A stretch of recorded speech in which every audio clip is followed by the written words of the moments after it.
My name is John Giannitto, and together with my siblings Angelo, Sandra and Sonia, we are the second generation of the Giannitto family members operating the Gawler Arms and the Southern Hotels in Gawler. And although I've been asked to give this presentation tonight, I want to make it clear that my brother and sister Sandra and Sonia in particular are the true driving forces behind the day-to-day success of our businesses. I've often said that we are the second generation family business serving third generation customers, as we have served many people, their parents and grandparents over the past 53 years.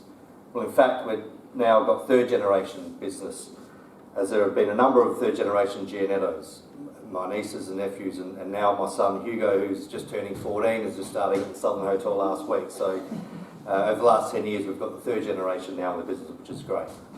I'd like to thank Mick Bryan, who's here this evening, because he's the previous licensee of the Southern Hotel before we were there, when it was the South End Hotel. He was there from 1990 to 2000.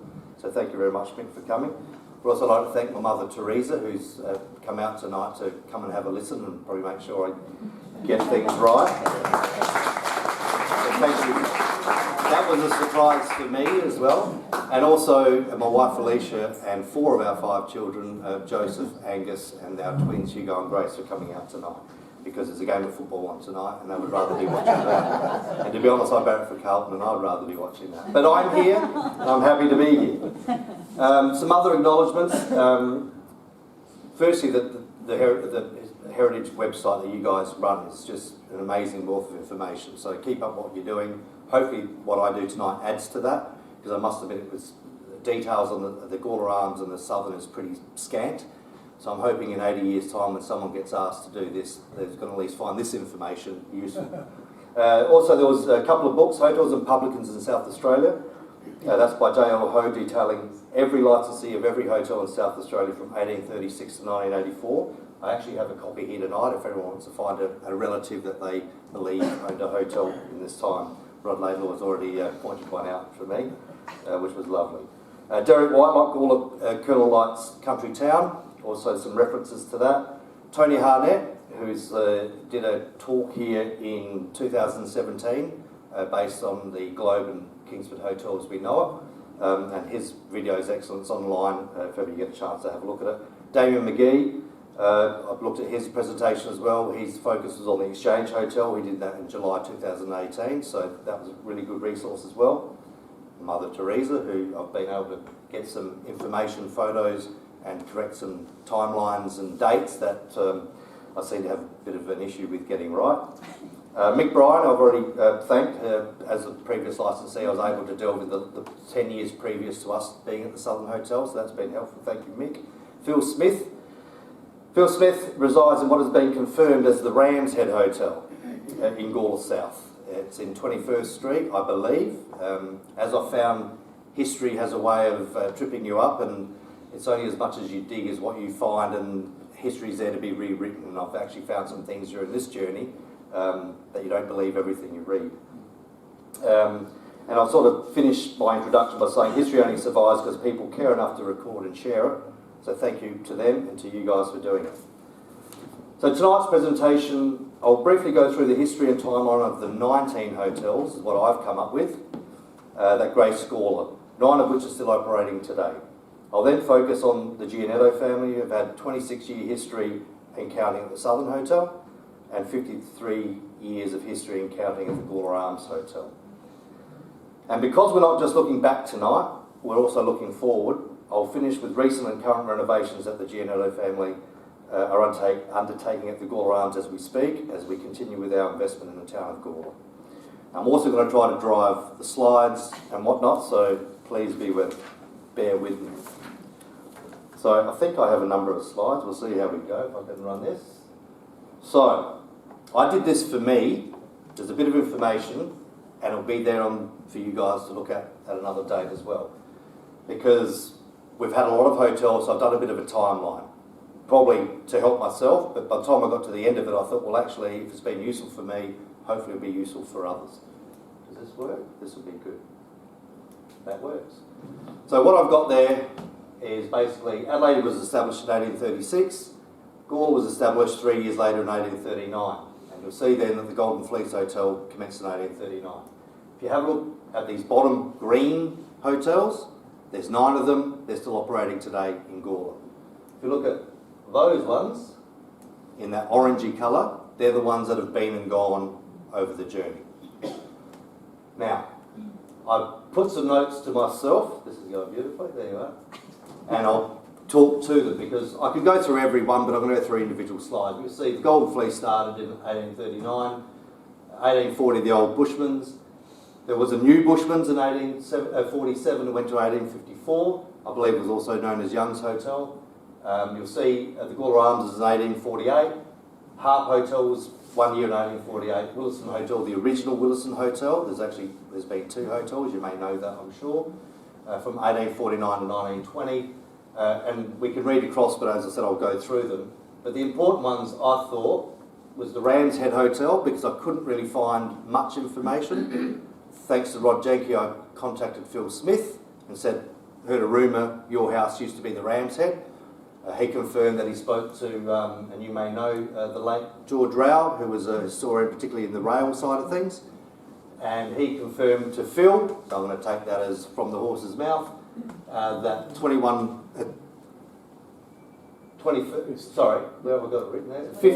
21st Street, was, and I've got a photo of it, it's a house, was the Ram's Head Hotel way back when in 1855 to 1860. Number 13, which is next door, I believe that building, through George Rao's comments, was associated with the hotel, may have been living quarters and whatnot. The next one, the Overway Hotel, has just recently popped from the bottom line to the top line. Recently is 2019.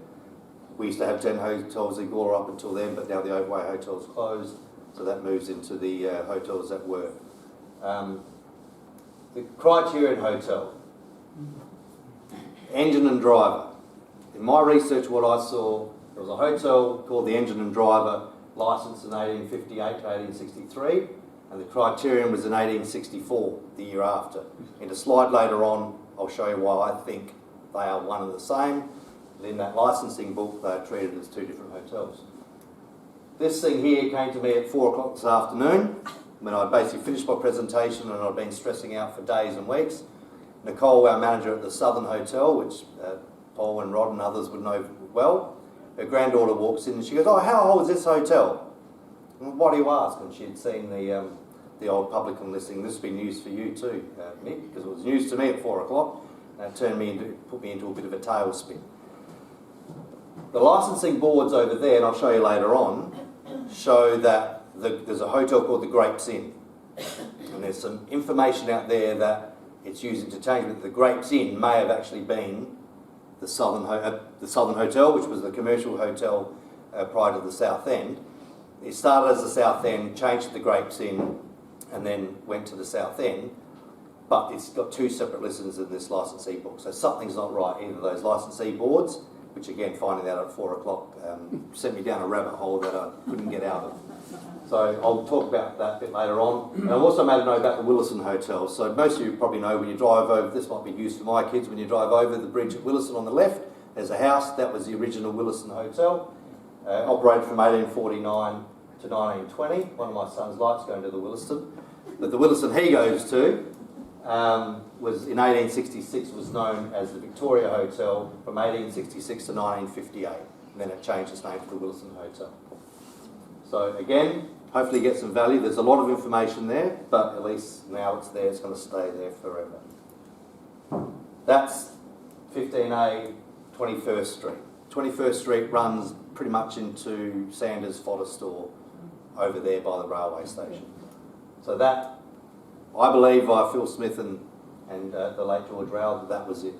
I've got a list here of the hotels that opened and closed over the last 183 years. And you'll see them all listed. Unfortunately, they say Gawler, there's no really real address. New Bushman's in Gawler somewhere. There's a few at Gawler Plains. You guys might know better where Gawler Plains starts and finishes or where it did. I'm unsure where they are. There's no addresses, whatnot. So Harp Hotel, the original Willaston I just spoke about. Sportsman's Hotel, George Hotel, Gawler Plains, the Ram's Head that I've just mentioned. I wanted to use this, there it is. Smith's Hotel, the Mill Inn. Mill Inn's well documented. It's the one when you drive over the bridge out of Gawler, immediately on your left, the old Hyde and Barton is soon to be a childcare centre. Was the Mill Inn. Mick Bryan tells me his great-grandmother, correct, had an involvement at the Million, which is, when I say strange, it's weird because Mick only came to Gawler in 1990. He's not a born and bred, so he's not even a local, really. The Great Inn in Gawler, that's the one that threw me at 4 o'clock, so I'll see if I can bring that all back together. The Overway was the last one as we spoke, and I did make that note about the engine and driver. I still believe is the criterion, but had that name change. Then we go into the ones that are still operating. You see here we've got the Gawler Arms now and probably in the early 70s. And the reason I know that is because it's still got a coat of arms. And actually Mum's here, she might be able to help me. So I didn't actually ask her this question. But the ones that are still operating, I've tried, for what it's worth, just really for my benefit, and again, this will be here forever on your website, so someone can actually do some, if they want to do some history in the coming years. Golden Fleece is currently run by David McCullum and Nenad, I don't know his last name. They have 3 hotels, one at Wallaroo, one at Harndorf. Old Bushman Hotels, the Ducks and Pubs Group, they operate over 20 hotels in South Australia. Gawler Arms is Giannitto family. Kingsford Hotel, Harnett and George. Southern Hotel, Giannitto family. Prince Albert, I only got the company name. The people that have only been there for probably 12 or 18 months, they operate a restaurant on Main North Road at Prospect, so they're new to Gawler. Criterion Tavern is also Duxton Pub Group. Like I said, they've got 20 hotels in Gawler. The Willaston, in Gawler in South Australia. The Willaston Hotels Endeavour Group, previously Woolworths, which was called ALH, which was a combination between Bruce Matheson and Woolworths. So basically that's a large corporation. And the Exchange Hotel Damien McGee, well known locally and a great corporate citizen. Right, so I'm now going to go through each hotel pretty quickly because then I want to get the focus on the southern and then followed by the Gawler Arms. Golden Fleece Hotel, it's probably one of the hotels that's got the most history. A, because it's the first hotel, but there's more literature and photos on that than there is of the Gawler Arms in southern, I can assure you. Now, I'm just noticing Rod Jenkins at the back, and he was going to be my, he was looking at his watch, and I said, in case I said, if I'm going too long, just keep looking at me, and he's already looking at his watch, so I'm nervous. You okay, Rod? Thank you, mate. So there are many photos. I'll just pick these 2. I like this one here because it says for reservations, telephone Gawler 16. I'm not sure if that's a phone number. I'm guessing that was a switchboard thing at the Exchange, right? Not the Exchange Hotel, telephone Exchange. Old Bushmans has pretty much been known as the Bushmans or Old Bushmans Inn. They dropped the nest, believe it or not, in 1926 to be known as the Old Bushman Hotel. And there's a current photo and previous photos. The Gawler Arms Hotel, obviously one of ours, and the one that we've had the longest association with. Thankfully, Mum and Dad came here in 1973. I've previously said 1971, so there's some history out there that is wrong, and I'll own that. You see this photo here, this one is without the coat of arms, this one has it. I believe it was during our time, I'm looking for Mum for some help, that we had the front of the hotel painted. It would have been probably when we took it over in the early 70s, in 1973, because generally when you take on a pub there's a paint repair thing, so we would have painted it. The painters diligently took down the coat of arms so they wouldn't wreck it, but it went missing and no one's been able to find it. Oh. So someone souvenired that, so good luck to them. It's always been known as the Gawler Arms. You see down here, this is at the time we had it. It had a tiled front, which was done in the 60s, with what I've seen. You can also see, this is in the early 1900s, you see the Gawler Arms is a 2-storey building, but it didn't have this fancy parapet. And I found in part of my reading that that was an addition of a parapet, an Art Nouveau curved leaf pattern, so that was a pretty recent addition. When we reopened in 1996, we didn't have the Gawler coat of arms, and because we did such a big redevelopment and we're quite proud of what we did and our family's history up until then, we decided to do some research on our family history. I'm always dubious with those because it's a coat of arms and no one's coat of arms comes back that you were rogues and thieves and murderers. We're always gentle people and royalty and whatnot. So ours reads well also, but we put it up there. But as you can probably see, it's had its day and it's been weathered in the last 32 years. So we're looking at going back probably to the Gawler coat of arms. Kingsford Hotel, well known, recent photo, old photo and something in between. And again, Tony did an extensive talk on that, and you'll see that online. Southern Hotel, and this is the one that came in late about this Grapes Inn, so that threw me a bit.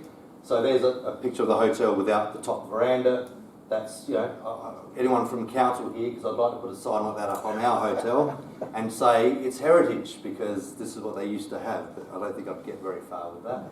Because now the council's gone and planted these beautiful trees, which I think are great, but now you can't even see what the hell is behind it. But we're hopefully about to address that shortly. Known as the commercial, known as the South End up until 2001. Now it's known as the Southern Hotel with an L. But I think between 59 and 61, it was known as the Grapes Inn. Prince Albert Hotel, 167 years, built in 1859, pretty much always been known as the Prince Albert. There it is as a single story. I think it's a great photo. That's, you know, a number of years ago, with the age of those cars, probably in the late 80s, and this is it today. Oh, no, I can't go, well, I can go back. Hang on. Previous? Oh, let's see. Yep. Basically, I'm going to go through all this to say that the Prince Albert is the only hotel without gaming machines. And now that you've read it, it's true. Criterion Hotels, there's a lot of photos of the Criterion. I thought I would use one that shows the Criterion, but across the road, the Jeff Brothers silos, which are clearly not there anymore, and now there's some apartments and whatnot. So this story here down memory lane was out of the Bunyip. That's its writing. I've enlarged it so I can read it, and hopefully you can follow me. Mr. George Corsby came to South Australia in 1847 aboard the same ship as Mr. James Martin. He originally took over the old Bushman's Hotel in Gawler in 1857 for 1 year, but when the railway came to town in 1857, he then built the Engine and Driver, now Criterion Tavern, across from the new station. Now again, is that true or not? I don't know, but it's written, and it does make a bit of sense. I'm unsure the accuracy of this, as the Criterion was the first licence in 1864, which is a year after the Engine and Driver. And the licensee was E. Bassett. That was called Bassett Town back in the day. With no record of George Corsby being the licensee of the Criterion. However, he was the first licensee of the Engine and Driver in Bassett Town in 1858. It was licensed from 1858 to 63. So I'm sort of making that connection. Welcome anyone, maybe not tonight, but in future, to dig a bit further there, because like I said, you can go down some rabbit holes and get lost. The Willaston Hotel, I've already mentioned. That's the building over the bridge on the left, which was the original Willaston. 1849 to 1920, then it became a home. That's an old painting of that hotel.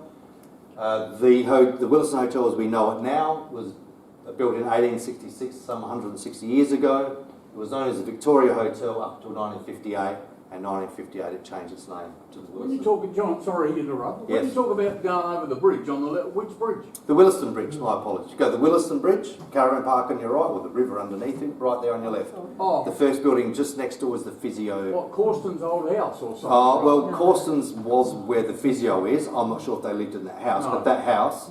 That house. So that house is that house.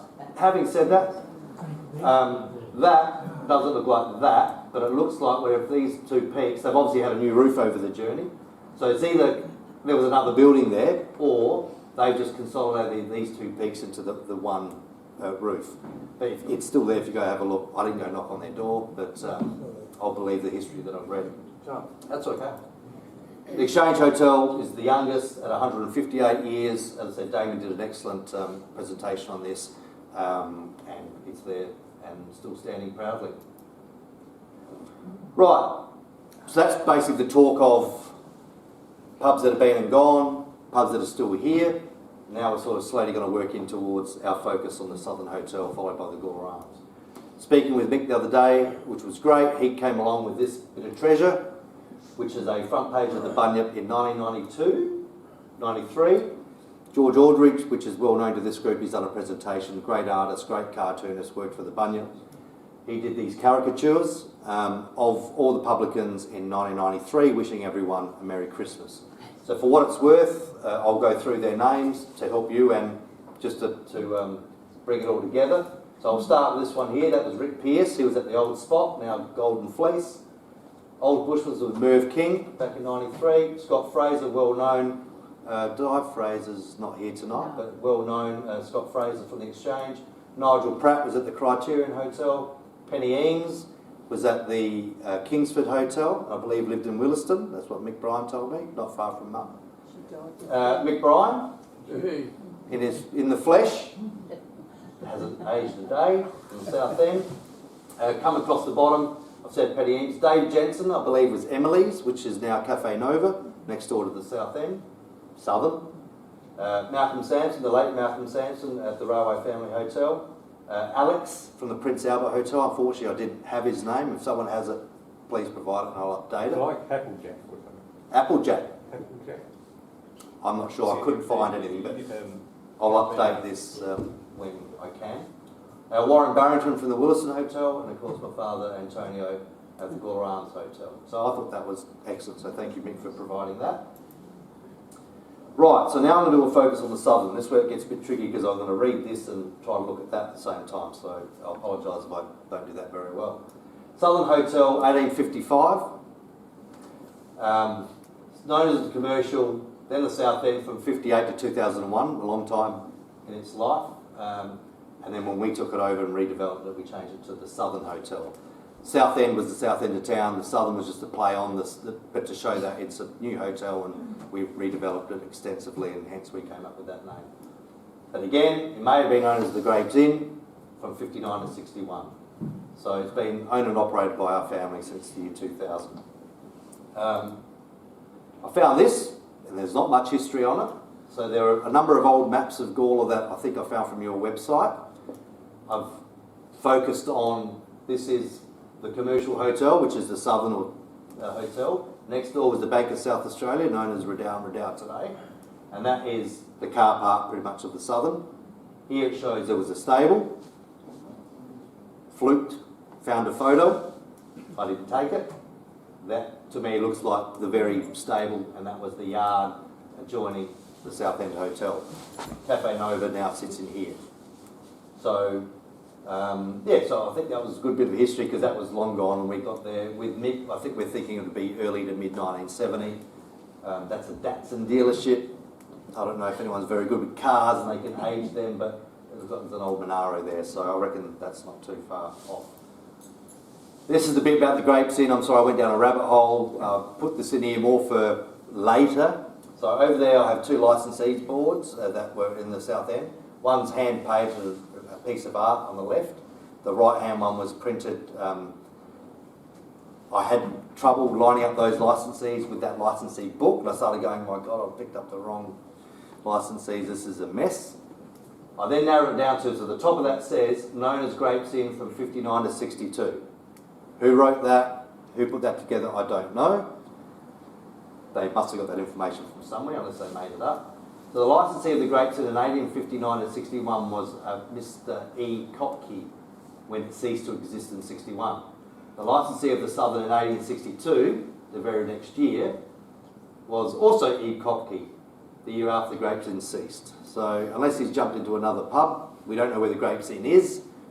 It's starting to feel like it just was known by a different name, and for some reason it's not picked up in that book. Again, I stand to be corrected.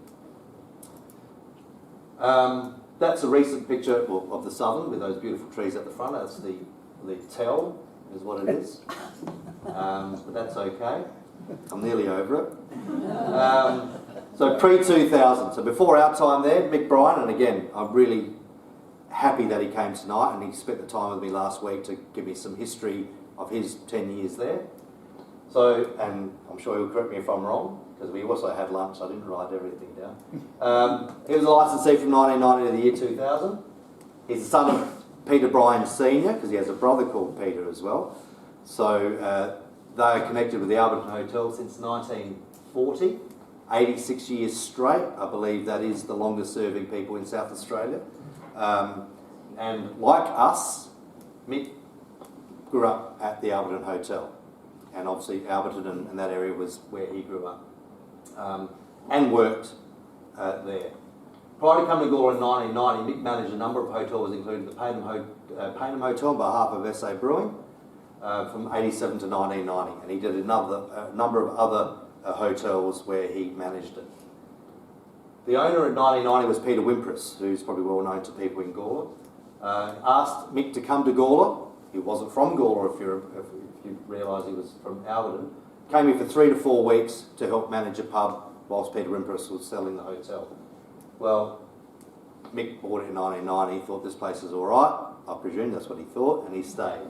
And he was there from 1990, bought the freehold in 1994, and lived on premise from 1990 to the year 2000. So talking to Mick, that photo's annoying, because I'm not going to be able to read that, but basically it says, the left-hand side looking at the hotel, Mick tells me it used to be a billiard hall. I think people would know that. I'm unsure what years, before it became the front bar of the South End. And on the right, it's well known, I'm not sure in which order, that Ron Mosley's, barber, ran a barber shop from there, and it was also a bottle shop, wine store. I'm not sure which order it was. Back in those days, hotels were aligned to basically a sporting club. These days we tend to look after everyone because, you know, it's a broad church now, Gawler, and you can't be seen to be just backing one horse, so we support all sporting clubs and other organisations in the town. Back in those days, in the late 60s, the Osterstocks apparently had a connection with South Gawler Football Club. Is that right, David? And so therefore the South End was a South Gawler Football Club hotel. Mick in 1990 changed that to the Willaston Football Club. Now Mick tells me a story, and if it's as simple as this, it just goes to show how far a beer can go. He said he went to all 3 clubs, South, Gawler Centrals and Willaston, and offered them gave them a slab of beer every week for their reserve side, their beer grade, to enjoy a loss or a win in the change rooms after a game. So by the end of the year, I'm not sure if there's any Centrals people here, apparently they said thank you. South may not have said thank you. And Willaston, at the end of the year, came and with the team and had a number of drinks at the hotel, and he thought, well, I know which club I'm backing, and he's been there ever since. So there you go. For a cost of a beer, he's been an absolute legend at Willaston and the Bros Elite. So Mick remembers a time, and you know, High Street's higher than Murray Street. Of course, when there's a heavy rain, it'll come off High Street into the backyard of the South End, under his carpet through the front bar, and might go out the front door into the main street of Gawler, into the storm water. So that was always fun when it rained. Thankfully, we built up at the back, and we don't get that water through anymore. Yep, and Mick has on good authority. Everyone talks about this, Don Eagle window was his name, that pushed the P with his nose. It came up in Damien McGee's discussion on the Exchange Hotel, up Murray Street, because he lost a bet based on Barretford Norwood Football Club. Mick had it on good authority that the late Gordon Hemmerling, he also was a licensee at Roseworthy, and the late Trevor McGann, who was the husband of Eileen McGann, who was the matron of the Hudson Hospital, and now there's a memorial garden at Eileen McGann. And as a side note, we actually lived at the matron's house on 4 East Terrace, a beautiful spot. They told him that Don Eagle window, which is the brother of Barry Window, which I have a photo of him later on, pushed the P with his nose. Mick is now the president of the BLGFA. He's been the president for 11 years, and since 2017 has been on the board since 2001. So he's given 25 years service plus to the Willaston, which is a great achievement for Mick.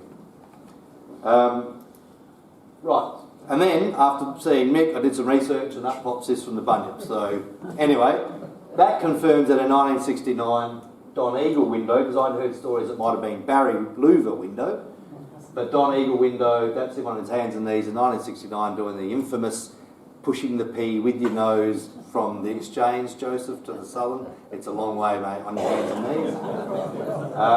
It's hard enough to walk it, isn't it, mate? And he lost a bet regarding Norwood Football Club. Goes down further here that, and again it came up in Damien's talk, that the starter's gun was done by the publican at the, it says it here somewhere, at the Exchange, had a Luger pistol and put a hole in the veranda of the Exchange. There it is. Don was started by a live round fire with German Luger outside the Exchange Hotel. Sounded like a cannon going off. and he reckons the bullet hole's still in the veranda. So we can at least, and also there's the Gawler Arms mentioned that as they were going up the street, he said the Gawler Arms barman chased us. He said it wasn't hard to do because he was on his hands and knees with a tray of drinks for them to have a drink to refresh them on the way. And they finished at the Willaston Hotel later that day. So thank you for that, Mick, but we've at least put that one to bed.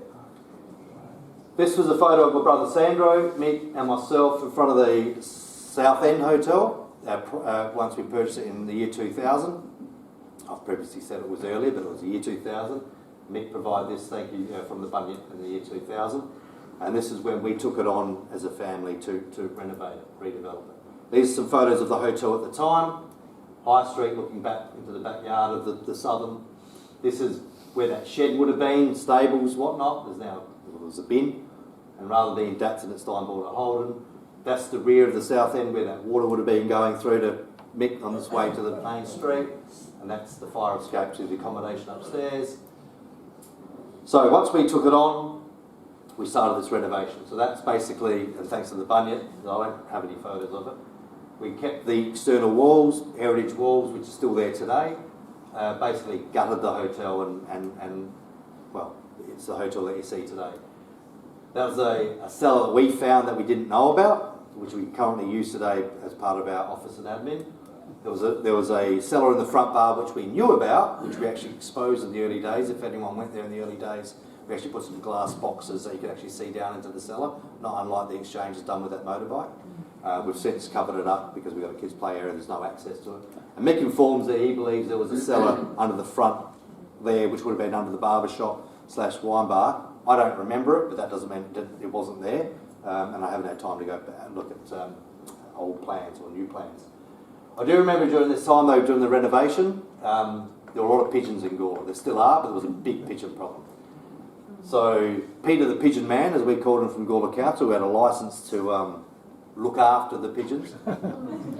I used to meet him down here of an evening because the pigeons would come home to roost. I held the torch, he held the implement, and we slowly got rid of the pigeons.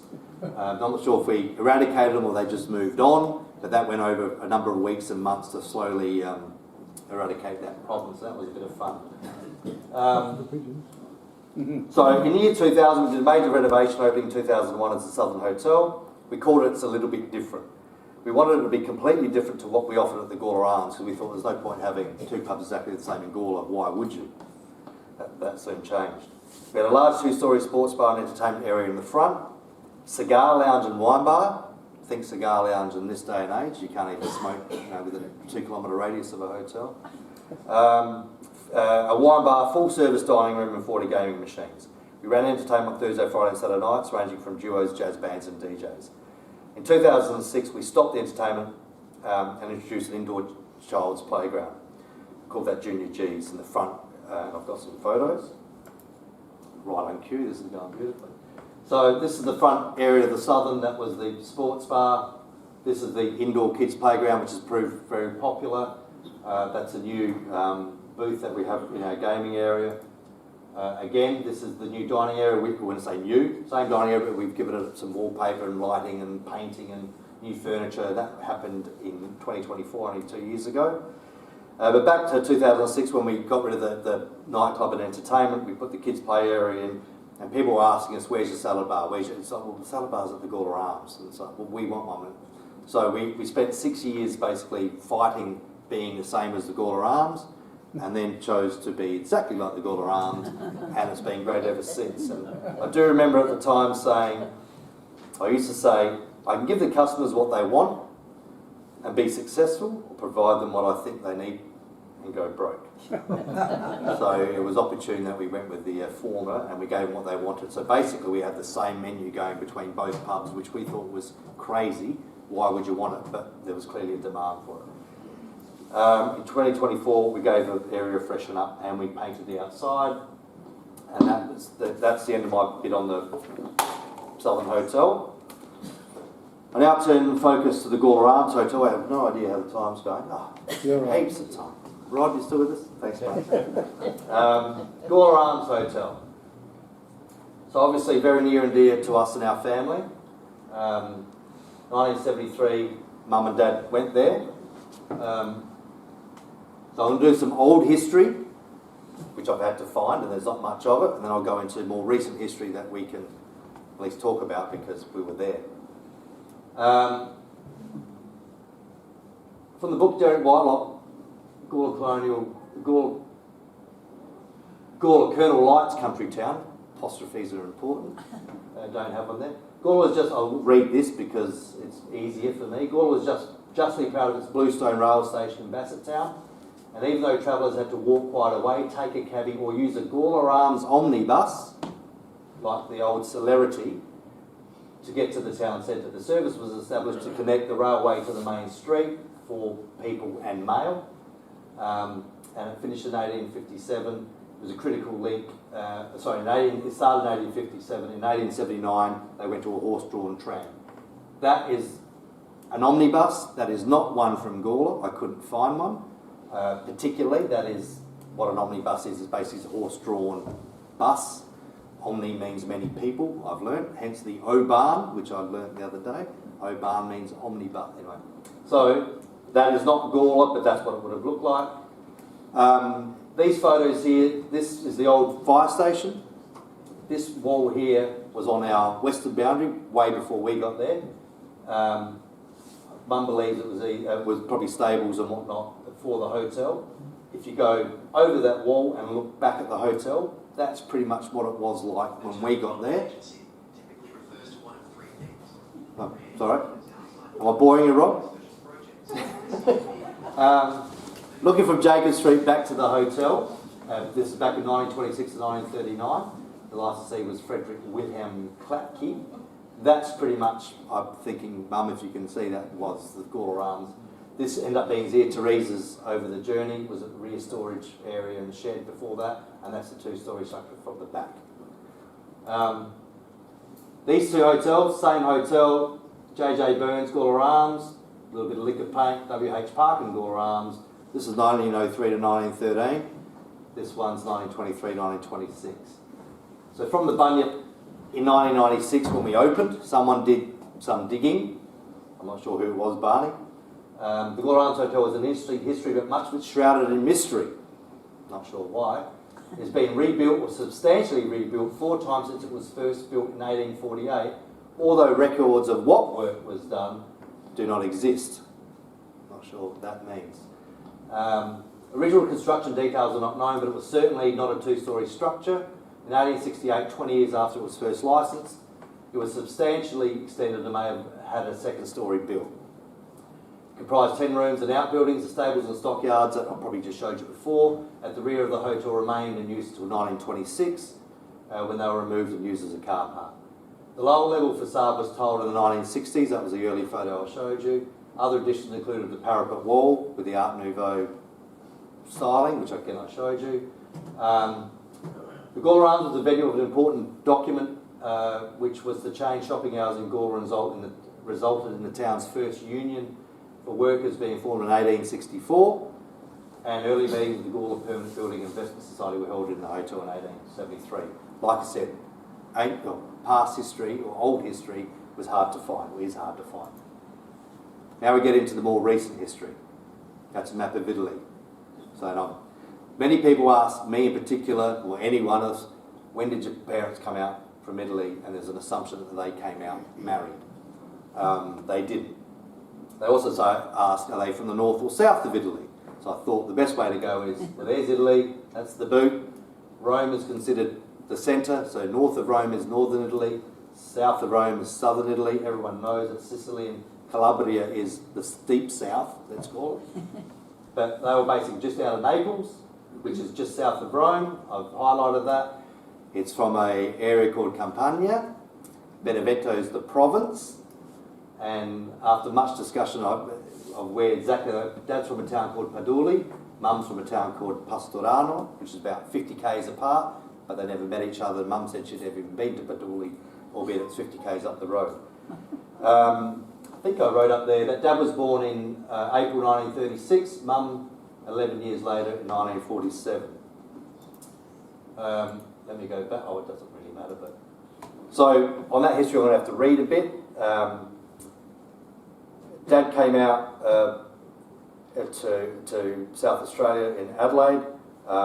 They were married in 1965. I've skipped over this because Mum thought, well, this, why are you doing a talk about us? It's not about us. So I've removed a lot of information. Yeah, I don't want to bore people. Rod's still with us. So we going all right, Rod? Yeah, that's cool. Thank you. They were married in 1965. They haven't even put any wedding photos up or anything. They had a son, Angelo, in 1966. Myself in 1970. Sandro in 1972. My sister Sonia was born in 1974 whilst they were in Gawler, because they came in 1973, and that completed the family. Father Antonio was an interstate truck driver, so was away from home a lot. Mum was looking after 3 young children in Adelaide. I've written down here.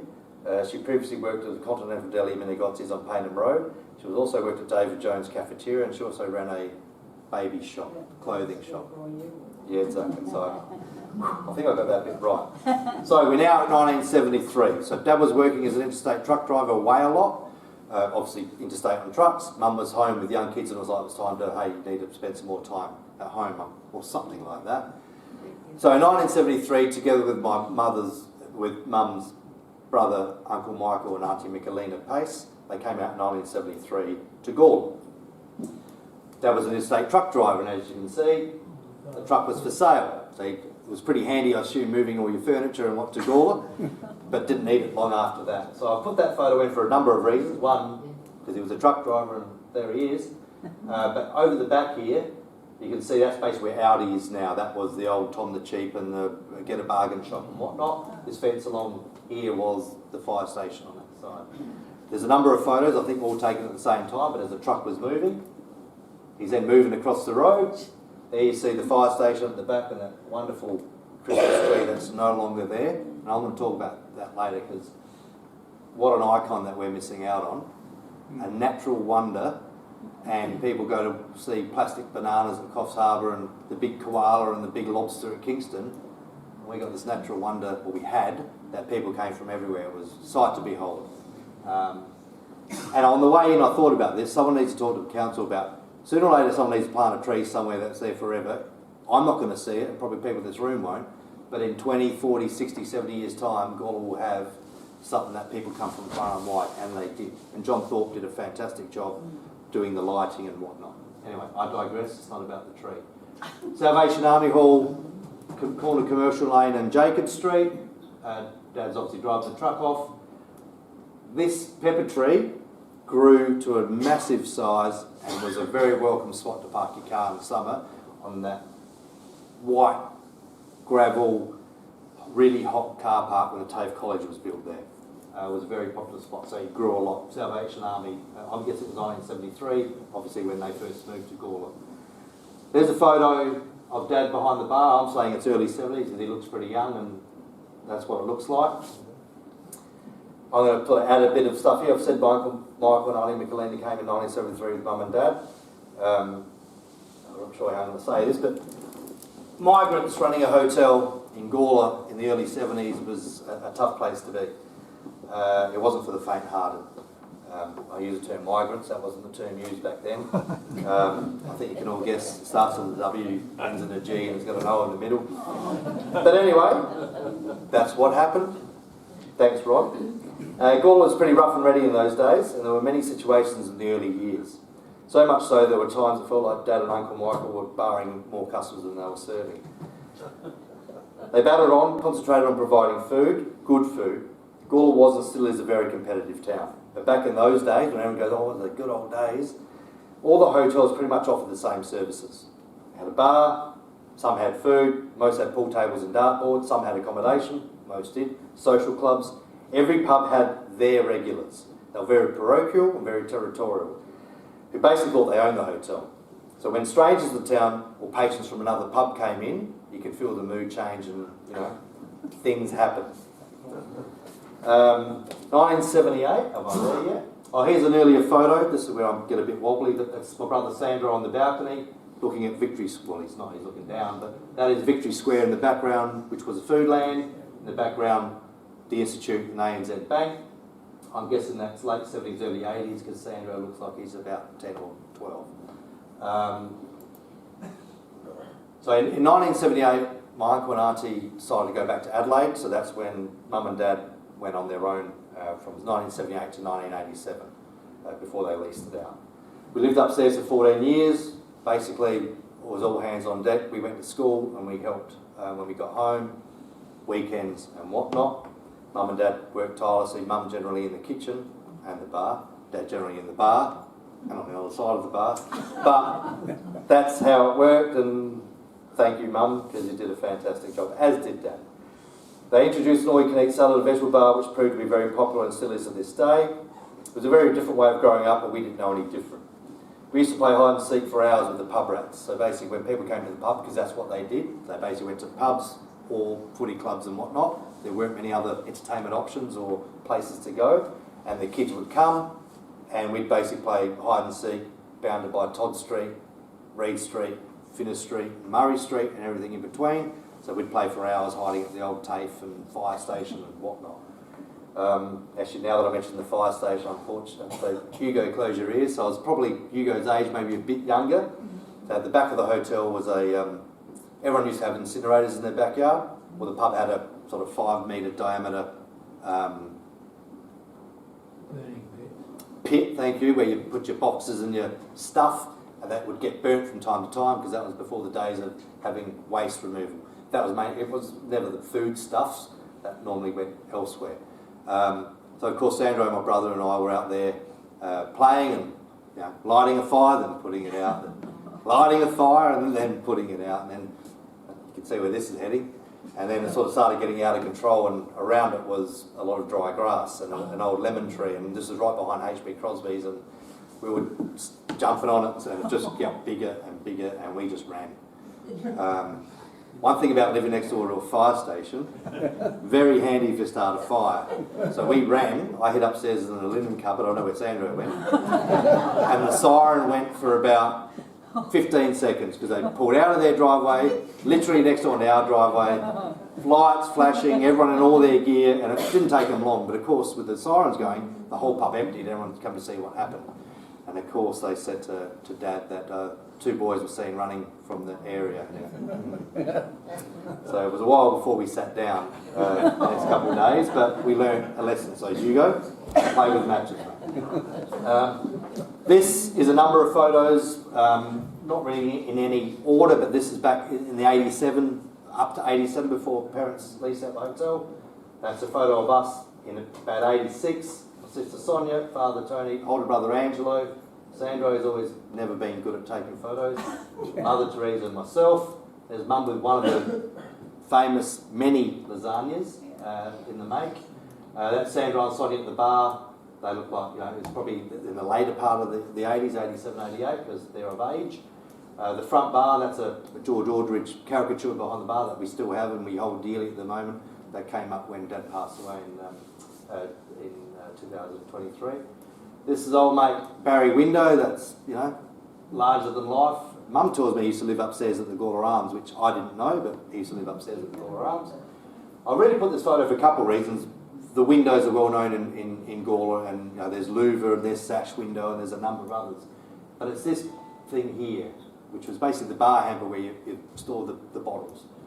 People used to get their, someone, I'm not sure who started, would get their beer, dip the coin in the head of the beer and stuck it up there, and it stayed, and they were really hard to get off. Sometimes you couldn't get them off, and one turned into many, and that became a thing, and that was covered to the point where some people, back in the days it was $2.25 for a schooner of beer, and they had $2.20. They go, that's all right, mate. But it was a bit of a pay it forward, because they'd also put some up, so it was almost like a bit of an honesty box that they could come and grab a coin whenever they needed to. So that became the thing. And we've got to look at reintroducing that in the new development we're doing. That's those ones. That's another picture of Dad. There's lots of photos of Dad behind the bar. A lot less of Mum. I'm guessing Mum took the photos. Old Teal, the old front bar, lounge bar. Again, would have been late 70s, early 80s. This photo here. This photo here, across Jacob Street, was the Louis Ives stock fees. Everyone knows. It was very, very dear to us because we played footy out there on Jacob Street, played cricket out there, and back in those days, you stopped for a car every 25 or 30 minutes, let the car through and keep going. Well, you could do it in 20 seconds now. But that was our goal kicking, our goals that we kicked for. We used that as a hit-up wall for tennis, but it was really hard because the limestone work isn't flat, so balls went everywhere. And you can probably see from that window that is all smashed out that we weren't very good at footballs. But I put that photo in because here's a photo, and again it looks like a Giannitto family slideshow, but this is because in the background it's no longer there. So this would have been 1987, going by the ages we are, that was bulldozed, and what you know as Coffee on Jacob and the Green Corner Kitchen and the health food shop was going up. Didn't it burn down? It did have a fire. You did see a photo. It didn't burn down because that's all made of stone, but yeah, it got burnt. And did you start the fire? no, no, very good though, very good. Fire station boo by then. Again, the more photos of Dad behind the bar. Again, that was more just so that there was no history. Even in the other hotels, of photos inside hotels, there's plenty of stage photos up the front with the horse and their clobber, but there's not much of just general shots, and our general shots generally have family members in it. So I shouldn't make excuses for it, but that's why you're seeing so many of them. This one is an interesting one. Dennis Liddy. Now I'm not sure of the year, Mum. I've said mid-80s because that says a lot. And what he's wearing, it's probably not far wrong. So Dennis, for those that don't know, Dennis Liddy's father, late father and mother, Vin and Nola Liddy, were licensees of the Old Spot Hotel in 1973 to 78. They were also at the Roseworthy Hotel in the early 80s, and they've been in other hotels before and since. The Liddys, including Dennis, have been licensees of many hotels in South Australia.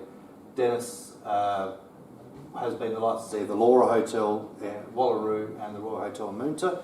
Dennis at the time was working at Ames Hardware, which is basically part of the Kingsford now, and this was like his second job. So yeah, they were good times, bad shorts.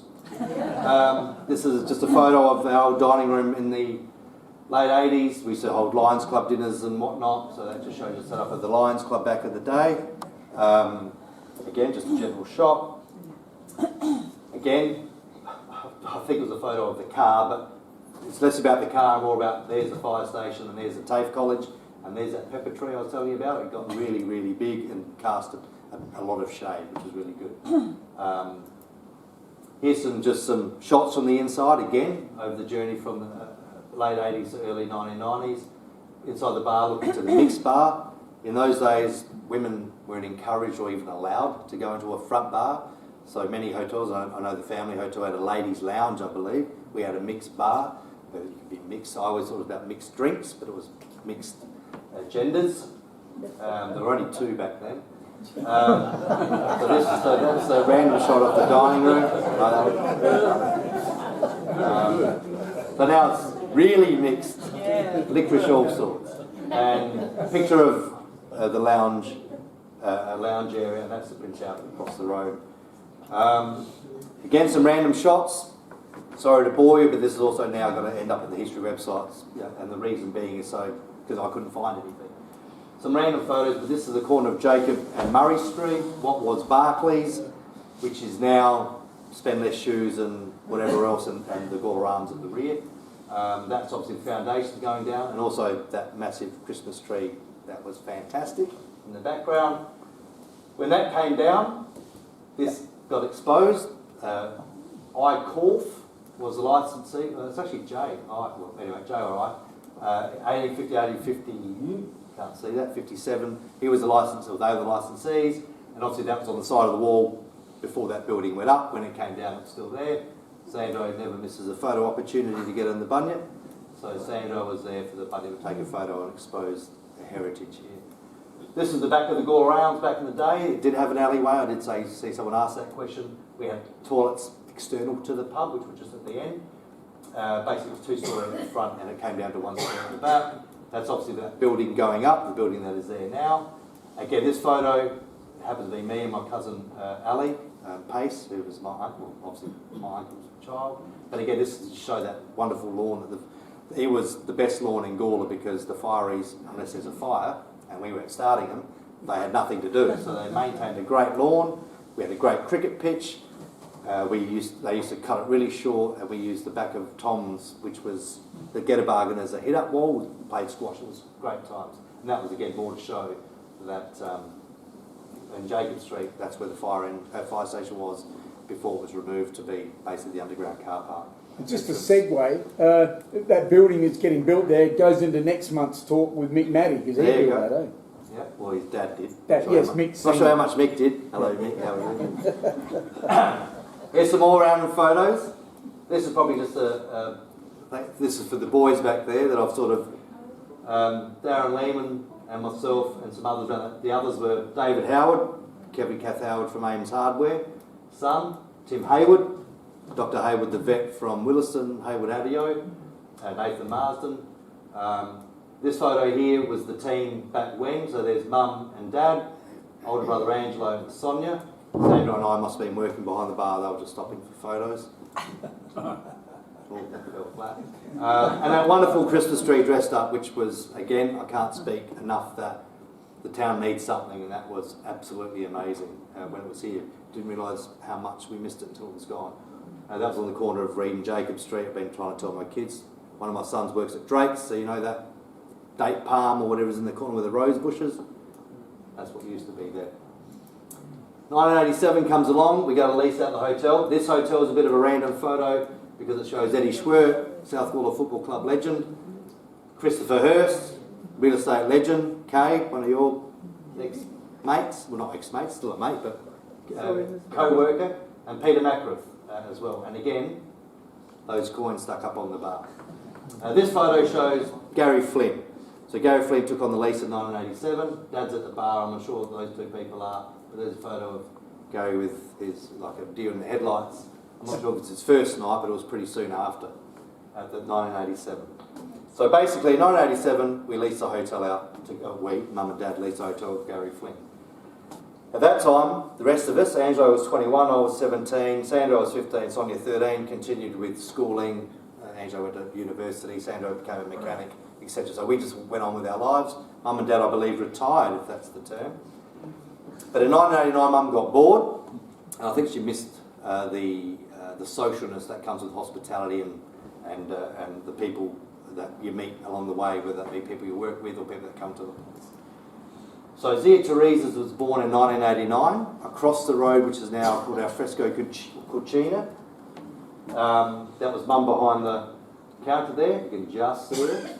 And Zia Teresa's snack bar as it was, and that's the outside area that they developed, which is basically now an outdoor area for there. I think then it became, Laurie Smith over there? The Dolce Vita. The Dolce Vita, Yeah. thank you. It was that, and it was also, Kaz and Tony had Feast on Murray. That's it. There you go. So that was in 89. In 1991, we were back in the hotel, Mum and Dad were back in the hotel, and things had changed, because by then, my older brother Angelo was working in Adelaide. I was also working in Adelaide. Sandra was a mechanic, and my sister Sonia was working at Corfu Jeans, I believe, as she was in fashion and design. And Mum were back in the hotel, so they had the hotel and they had Zia Teresa. So my memory is that we used to come back and help. It might not be exactly right. We'd come back, work by day, come back and help them at night, give them a bit of a spell on weekends. In 1992, Sandro basically finished his apprenticeship and decided, thankfully, to come back and help Mum and Dad go full-time at the hotel. And in that time also, Zia Teresa went from Murray Street to the back of the Gawler Arms. As people might remember that, under the grapevine at the back, outside, that's the health food shop and coffee on Jacob. So it was in this part here. So it was al fresco dining, probably a bit ahead of its time back in 1991. 1994, gaming machines were approved in 1994, but we did not put them in on the record. Exchange Hotel was the first to do so, and the rest soon followed, except for the Gawler Arms, Railway Family and Prince Albert Hotel. To this day, the Prince Albert Hotel is the only hotel still operating that does not have poker machines. We put them in 1996 when we did the big renovation 2 years after they were approved. And of course, our wonderful Premier Mike Rand decided in February 2005 to put a cap on poker machines 21 years ago, so you can't get them anymore. So in 1996 we decided to do a major renovation. So here are some photos of inside the hotel before that happened. So that was the lounge bar, jukebox, as hopefully some of you knew it. Oops, oh, there you go. That was the mixed bar at the rear of the hotel. That was the front bar, and again there's all the coins. And we don't actually know what we did with that. I think the demo took it down. And, it wouldn't have been that much money, but it would have. Somebody bought the bar with the... They bought a bar with the coins on top. Should charge them extra. Yeah, that was the front bar. This photo was taken. Angelo and Sonia aren't in this photo. They were probably working elsewhere. So that's in 1996 before we did the renovation.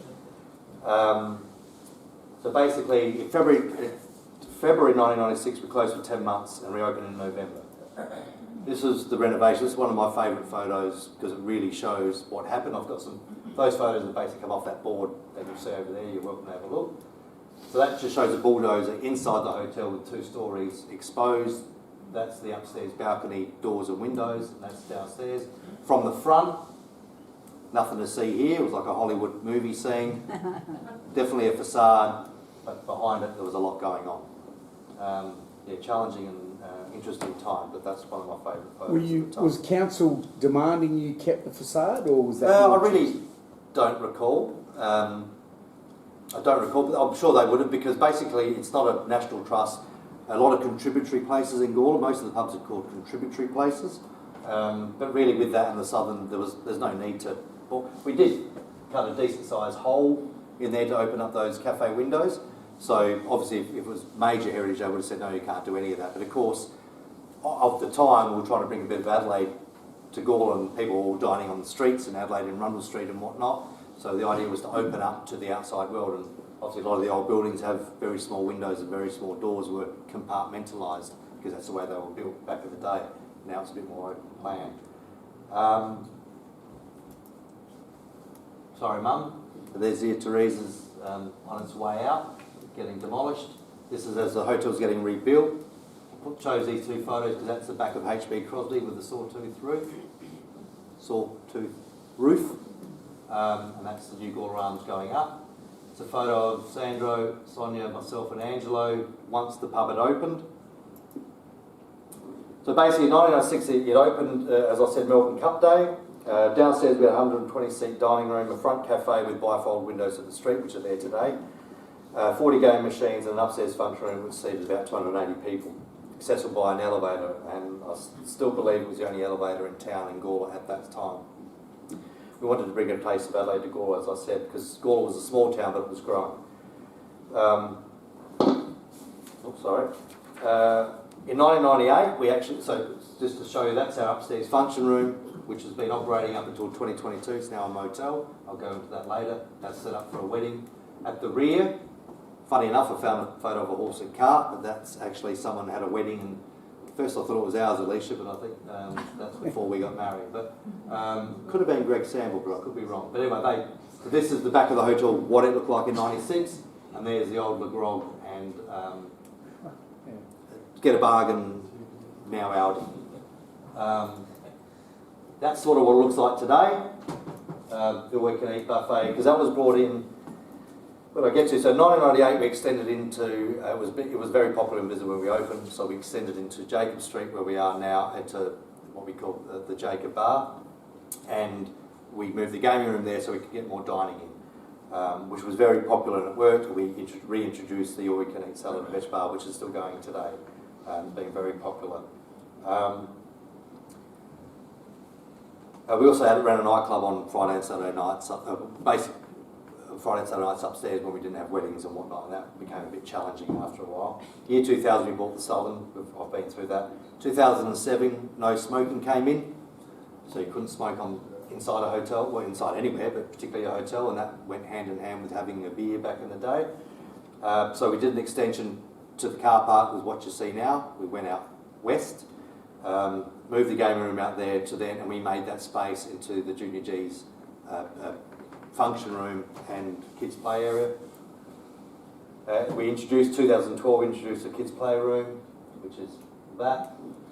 2019 we did a refurbishment of the main dining area of the Gawler Arms, and I'm not sure if everyone remembers what happened in 2020, they called COVID. The COVID came along out of nowhere, as we know, and the hospitality industry was hit really hard. We were basically told to shut down, or sorry, not told, we were mandated, that is it, from it was late March to the end of June. With no knowing, and we all know now, but then no one knew what was going to happen, how long, forever. It was a very stressful time, as you can imagine. When we did start to open, it was hard to deal with because we had a partial reopening. We could have 50%. You couldn't stand up. You couldn't talk to people. You could get to sit down with a drink. You couldn't dance. Couldn't kiss. Couldn't socialise, basically, which made it very difficult.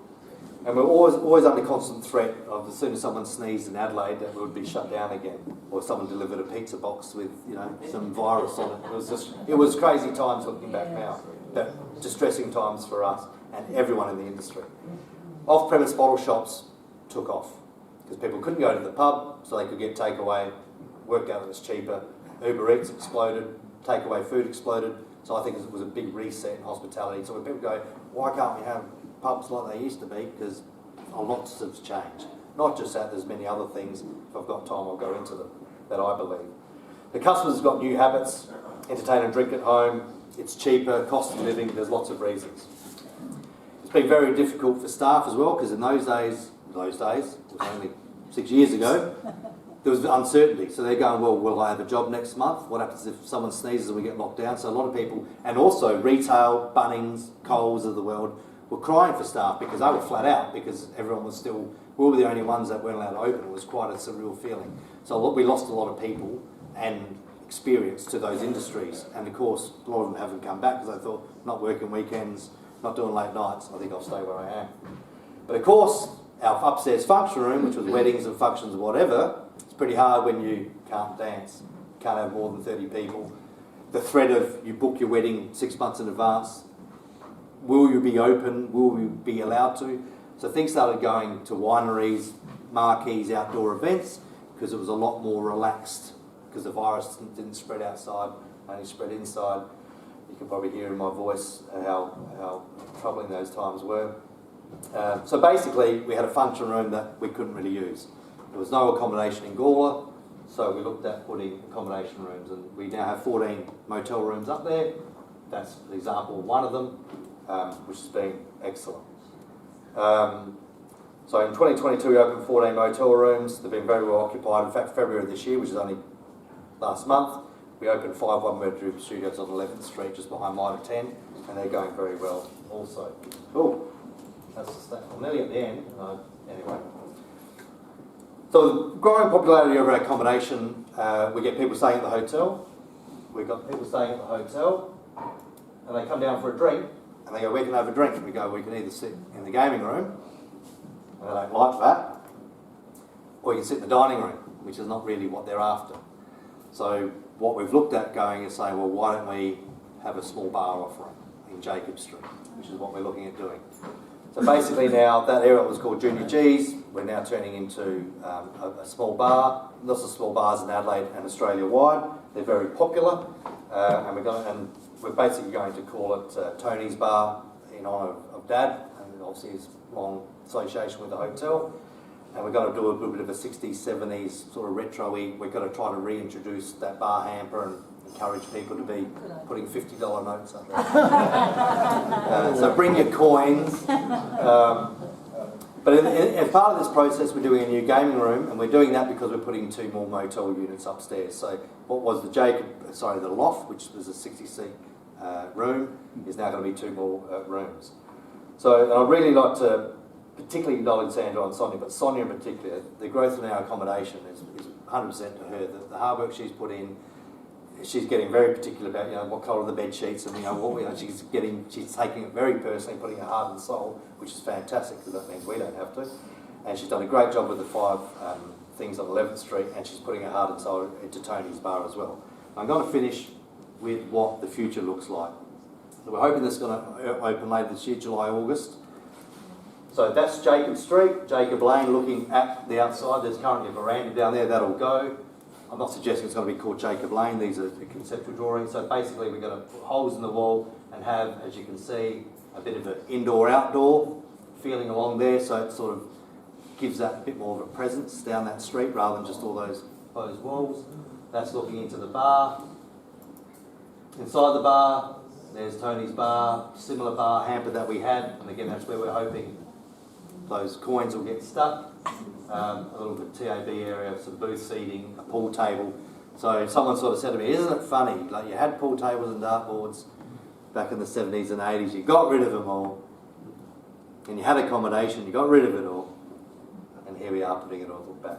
But I can assure you the hotel rooms that we had, no one would want to stay in. I mean, they were made for purpose, and Mick would know because he's lived in hotels, not people's expectations. They want en suites, they want all the bells and whistles, they just don't want to stay in a room, as was the case with communal showers up and down the hallway.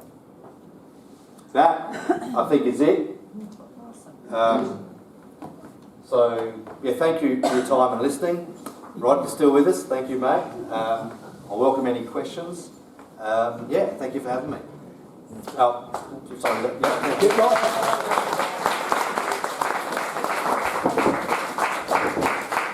Mike, just first question.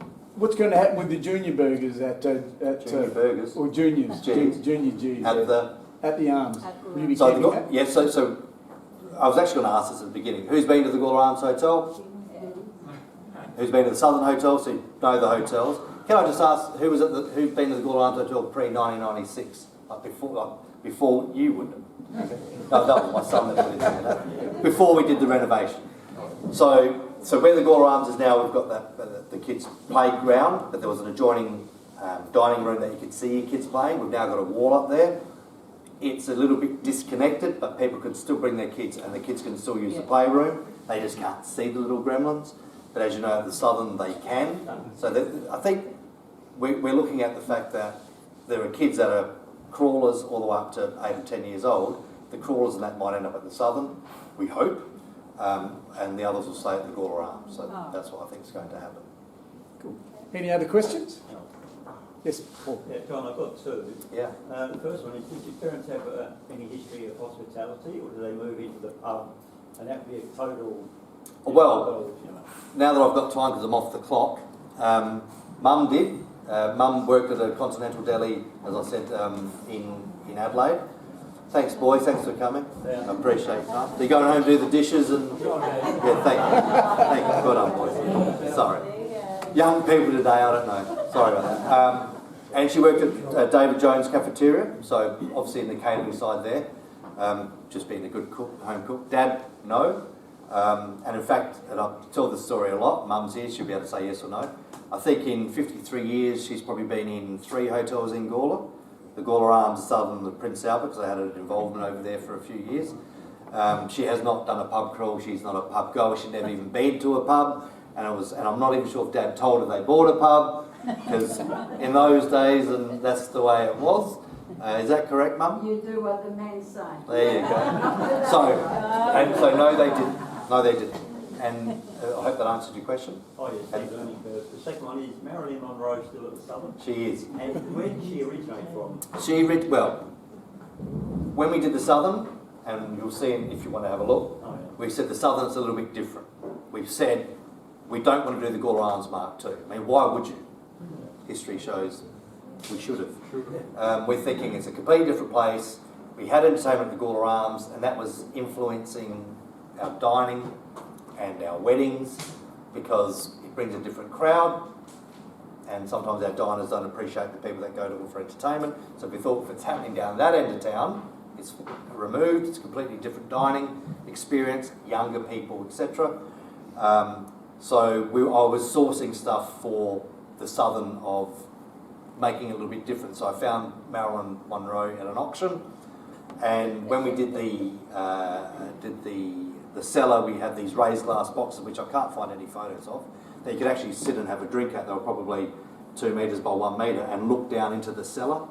And we had Marilyn Monroe sitting down there on a chair, sort of looking up. And we had something else. Oh, we had a poker table with some tables around it and with cards on it. It was just really you've got a cellar. Not unlike Damien's done it at the Exchange.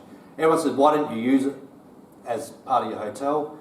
Occupational safety, access, disabled, it goes on. And realistically, cellars are great, but they can get musty, they can get smelly, and it's not that sexy. But we did it up made it dry. We just purely had it as a visual. And she's still there now, as you've probably seen in the hallway. Okay. Dave? Oh, in the early shots you had up there of the hotels, I couldn't see Yeah. all the wording from here, but did you have the wheat sheet? No. Did I? Do we itself Was have it it? there? Was it? No, so very good question, because where does Gawler start and finish? I don't even know where the Gawler Plains is, and I'm not sure if Smith's Hotel had some sort of connection to Smithfield. Unsure. So, sorry, you have an answer for that? That was, Smith, John Smith was licensee to New Bushman. Of the New Bushman. Oh, so are you saying Smith's Hotel and the New Bushman's are one and the same? No. No, okay. Because that's made my other slide wrong. So I did look at, I didn't actually bring it tonight. It still might be on that thing if you've got Excel on there, but I started going down rabbit holes looking at licensees, like Peter Holness and Brian Holness, for instance, have had involvement at Southern Sandy Creek, Kingsford and Exchange and Andamuka. And there's a couple of others 100 years ago who've been Kingsford for a year, Exchange for 2 years, Southern for a year. Like it was quite. They moved around a lot. I'm not sure the reasoning for it. There's no wheat sheet. But no, I didn't do any work on wheat sheaf. It's Concordia. Well, is sort of now. Well, has it always been Concordia? No. We call it the S-Bend. Yes, it was, yes. Yeah, we call it the S-Bend. Whereas in the S-Bend because of the train line, not because of what you're saying. Yes? Yes, Ross. You said there might be coins put on the ceiling. Would it be credit cards now? Very good. We'll take everything. No, I think Sonia's actually just bought some old brown dollar 1 and 2 cent pieces online. No, not pennies. Well, we could probably go back that far, but Spend a penny. spend a penny to sort of add to it. I mean, we still have 5, 10s, and let's hope we get some 2s and 1s. But really, it's just it's a nod to the past because it was always a talking point. People go, oh wow, where did this all come from? And as I said, people used to. I wouldn't say they pinched it, but they'd borrow, let's just say, from time to time. Then there came a time that we varnished it. So, of course, you couldn't do anything. Why, with the coins, why not invite people when they've been overseas to put overseas coins in? Well, we haven't opened yet. Sonia was saying on the opening night we'll invite people to come with a coin to From a stick it different up. country. Well, I didn't think about that, but I'll give. Sonia's got nothing to do. So Do you want some? coins. Some 1s and 2s and 5s? Well, like I said, she just bought some on eBay. I don't know how much just from bucket there. some of them around. Yeah. Any other questions? Yes, Martin. A couple of years ago, a large copper hammered coat of arms of Gawler was sold by Scammers Auctions. True story. And I mentioned it to Jacinta, and she checked with the council, and they said it wasn't theirs, so we might have a lead to solve the whole problem. Another rabbit hole to go down. Fantastic. It's about 1.2 metres square. I think I'd say it went for $1.2 million. Yeah, probably. It would be. Yeah, but it is in copper. So Do you have a copy of that? 'Cause I've got it up on here. Yeah. I can show you the details later. please do. You had Warren Barrington listed. Yeah. Is he still with us? Yes, I believe so. He's Dawn, that would. Oh, sorry. He's a bookmaker. Well, yes, he is at the racecourse. Yeah, he's a bookmaker. Yeah. Yeah. All right. Yeah. He goes to the races most days. Any other questions? Yes, Lloyd. You got a puppet player? Yes, we do. I didn't want to go. I'm happy to. So in 2004, after the Southern, we bought the Domingo Hotel in Clare. So that's a lazy 21 years. So we're slow learners. And more recently, we've been at Balhanna in the Adelaide Hills. We have the Balhanna Hotel since 2017. Good pup. I think, yeah, but we've been operating for 9 years. Yeah, and we just did a renovation up there. Do you want to talk about the feud with Mike Johnson, about the fence that was put up between Tom's and the I'm happy to, but you're going to run out of tape. Yeah, Rod's And he's not here to defend himself, so I'm happy to go there if you want to know the truth, but unfortunately he's not here to defend himself, so I won't. Any other questions? Just on a lighter note, I noticed up on the screen Theresa was making one of her famous lasagnas. I can tell everybody in this room, she still makes a bloody good lasagna. She certainly does. And there's been some recent activity on the Facebook page, and you know, people have talked about the Moreton Bay bugs that was at the seafood restaurant. Zia Teresa's lasagna at Zia Teresa's in the pub. So I mean, she's not a chef, you know. She's just an excellent cook who's got experience, and we've had plenty of chefs who resumes read like that, but couldn't do anything that Mum could do. So we've been blessed, and still are blessed that she's with us. And in fact, they were here a bit late because every Thursday night she has everyone around for dinner, and the family all roll up there and roll up their sleeves and loosen their belts, and away they go. All right, that's all. Thank you very much, John. We appreciate you giving a very great. On behalf of the history, you get a little gift basket. So thank you very much once again. Thank you very much.